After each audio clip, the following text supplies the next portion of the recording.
Hey friends, welcome back to Astrology Today. My name is Mel Rose. Today is Friday, April 14, 2023.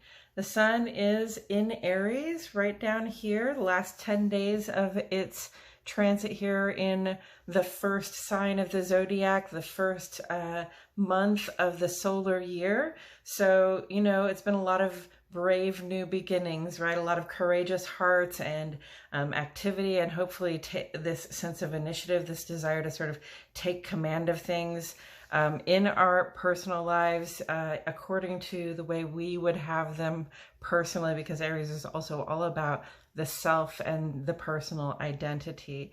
And then the moon is in Aquarius. It's a waning crescent now. Yesterday we had that third quarter moon. So we are in the waning moon. This is our time of decrease in the creative cycle.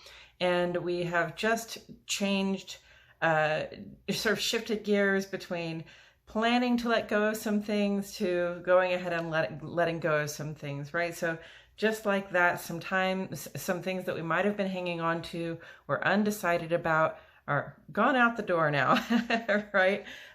Just going ahead and letting it go. And in Aquarius, that has a little bit of a thinking about the future vibe to it.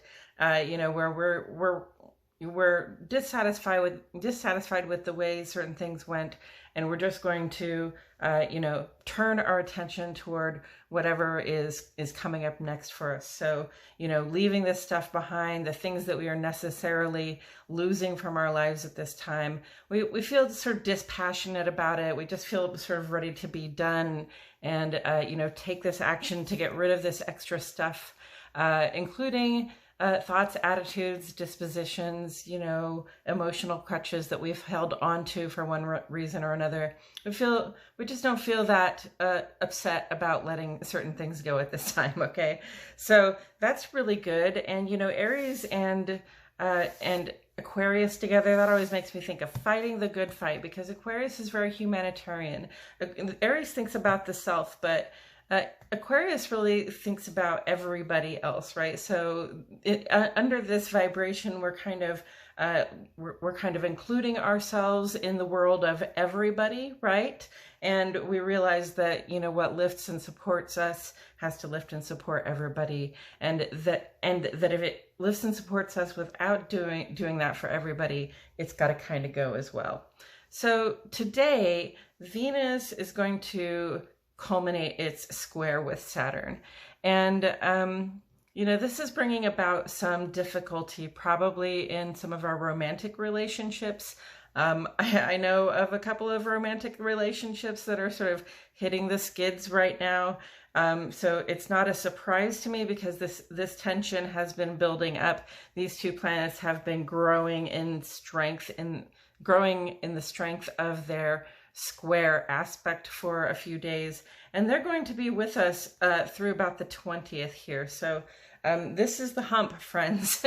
I gotta say, today and tomorrow, Venus square Saturn here is the strongest thing on the board, and it is on the chart, and it is the strongest.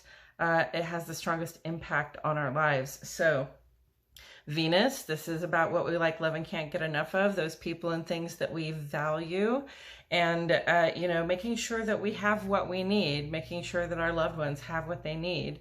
And then, Saturn, this is really more about building structures for security, the work we're willing to do, the investment we're willing to make to feel that sense of support and uplift in our lives. So, the choices that we make, the things that we try to draw in right now, we're really looking at, having to make some hard choices and having to make some more practical choices, not necessarily getting to choose what we would like, but rather instead choosing what we need, right? So like I said, tension has been building. Friday and Saturday, this is going to be the toughest. So, if you're in one of those relationships where you bicker and fight with one another.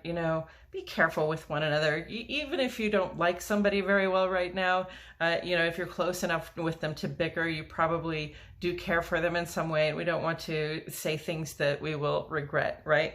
But there's some tension, there's some boundary setting in love and friendship and our financial relationships too, okay? You can't always get what you want, but if you try, sometimes you get what you need, right? And sometimes not getting what you want helps you prioritize what you need. So this is a little tough road to hoe, and it's going to be about a week of this feeling. So just be aware and, be self-aware. Self-awareness is the superpower, right? This is the thing that helps us through. So when you realize that you're running up against one of those boundaries, when you realize that you're feeling that tension of having to be responsible when asking for what you want, having to be choosing strictly what is good for you, what adds support to your life when it comes to especially your love life, but also your financial situation, that can be a little bit challenging, and it can make us run up against some emotions like, no, I don't like to, I don't want to, I'm just going to go spend a lot of money and pretend this problem doesn't exist, right? It's okay to sit with the problem. It's okay to sit with the discomfort. And in fact, it's important to be accepting of the boundaries as they rise up. It's important to be, acknowledging the tension that exists, between people, or acknowledging the tension that we're feeling about our relationship with ourselves, or anything else that we value. Okay. Acknowledge that tension, acknowledge those desires, those impulses to go, just sort of pretend none of this exists for a couple of days and come back and start all over again. All right. Acknowledge them and just say, yeah, but, in the long term, I do want to feel supported. I do want to feel successful. I do want to feel as though I am secure in my life and I have the things that I need, and the people that I take care of have the things that I need. So I'm going to make these responsible choices right now, even though it's not necessarily coming along in the in the most acceptable, most palatable way. Okay. So that is the speech about Venus square Saturn. And then coming up, starting next week, we're in eclipse season again. And the North Node, I'm not gonna spend a lot of time on this, but the North Node is going to shift into Aries soon. The North Node always moves clockwise, whereas the planets generally move counterclockwise. So the North Node is going to shift into Aries soon, and that means our eclipses are happening at different points in the sky than they were before. Normally, the North and South, normally the eclipses occur in the North and South nodes, right? And when we're close to a shift like this, sometimes the eclipses go ahead and show up in the next North or South node, and that's what's happening this Wednesday.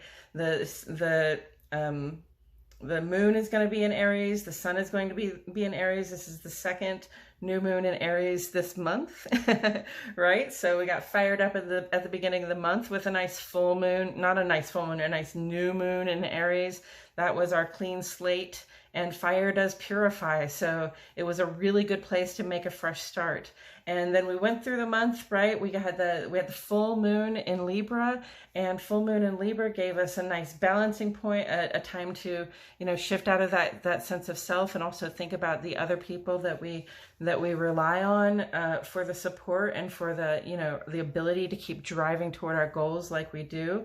And then here we are back at a new moon in Aries. So it's like we get another second chance.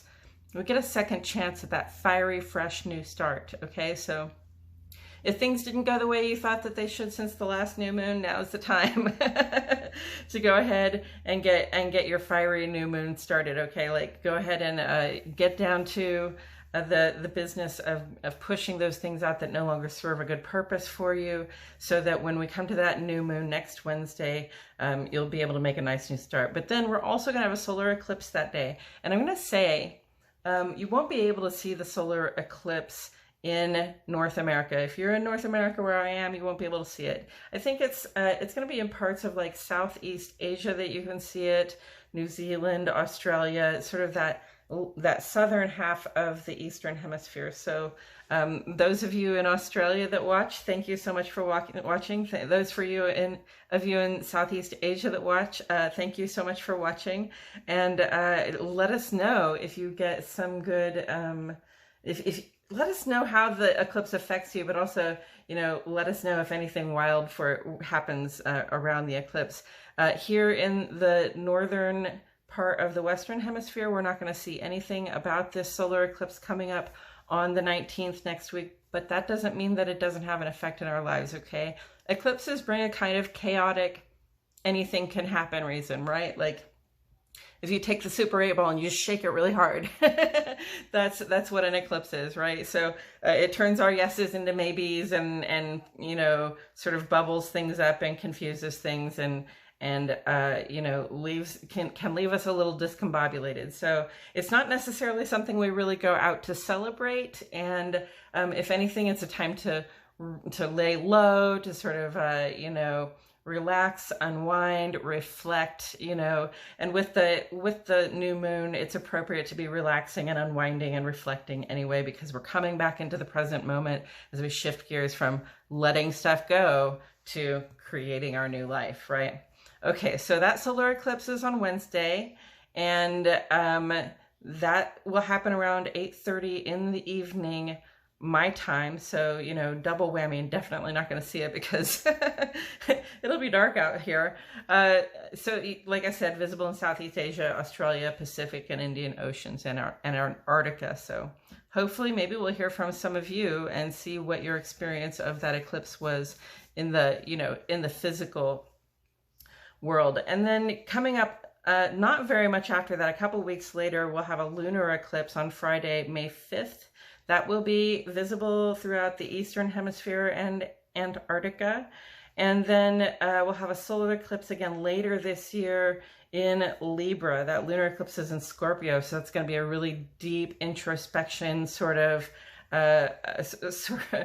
full moon happening. Okay, we're going to have that lunar, or I don't know if that's it's going to be a new moon. So it's going to be that sort of deep Scorpio new moon feeling, where we're very introspective and reflective and really sort of trying to maybe clear out the old hurts and pains that are bothering us, the old sort of clutter of the psyche. And then solar eclipse comes up again in October, and that will be visible in most of the Western Hemisphere, including the Southwest United States. So, eclipse season is coming up. Be aware of these dates. Be aware that when you've got eclipse energy, you've got a little bit of a chaotic energy, a little bit of a, like a Loki or a trickster or a coyote kind of energy that just comes in and says, what can we do to shake things up and make it less boring for me, right? So, let's try to be as dull and boring on those days as we possibly can, and do the reflection, because, with that chaos can come, things to reflect on. When we watch ourselves in reaction to the chaotic things that happen, we can reflect on ourselves and our own responses, and things like that. So I've had you here for almost 15 minutes. I'm going to let you go, but thank you for tuning in. Remember, today and possibly tomorrow, like the two strongest days for this Venus square Saturn. If you're feeling the pressure, if you're feeling the tension and the boundary setting and perhaps bickering and fighting a little bit with somebody that you love, just be kind to people that you care about, right? But also, set those boundaries. Now is a good time to do it. And maybe there will be a conflict about it. And maybe that will be challenging or hard to do, to speak up for yourself. But if it has to be done, it has to be done. There's no sense in wasting any time. Okay. All right, friends. Thanks for joining me. I truly appreciate your presence here. I'll see you all in the next video.